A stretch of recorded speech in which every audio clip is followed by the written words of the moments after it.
कोपरगाव शहर व परिसरात वाढत्या गोवंश हत्यांमुळे संतापाचे वातावरण निर्माण झाले असून सकल हिंदू समाजाच्या वतीने जिल्हाधिकाऱ्यांना निवेदन देत कठोर कारवाईची मागणी करण्यात आली आहे।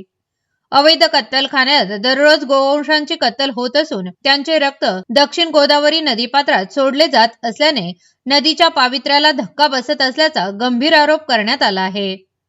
येत्या कुंभमेळाव्याच्या पार्श्वभूमीवर हे प्रकार धर्माला बाधा पोहोचवत असल्याचे सांगत पोलीस कारवाईनंतरही हेच गुन्हेगार पुन्हा गुन्हे करत असल्याने त्यांच्यावर कठोर शिक्षा करण्यात यावी। त्याचबरोबर येत्या 8 दिवसात अवैध कत्तलखाने बंद न झाल्यास जशास तसे उत्तर देऊ असा तीव्र स्वरूपाचा इशारा सकल हिंदू समाजाच्या वतीने देण्यात आला आहे।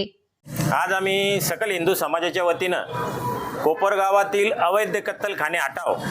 यासाठी माननीय जिल्हाधिकाऱ्यांना या ठिकाणी निवेदन दिलं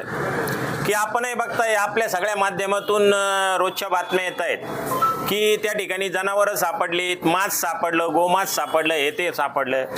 आणि नेहमी ह्या मोजक्याच काही लोकांकडून हिंदूंच्या भावना या ठिकाणी दुखावल्या जातात।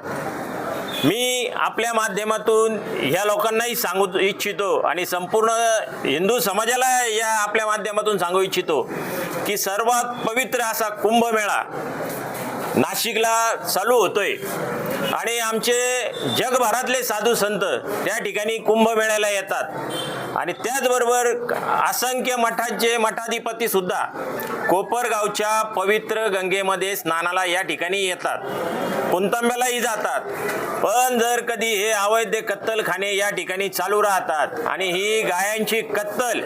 या ठिकाणी हे हरामखोर त्या ठिकाणी करतात आणि त्याचं रक्त या दक्षिण पवित्र गोदावरीमध्ये सोडतात,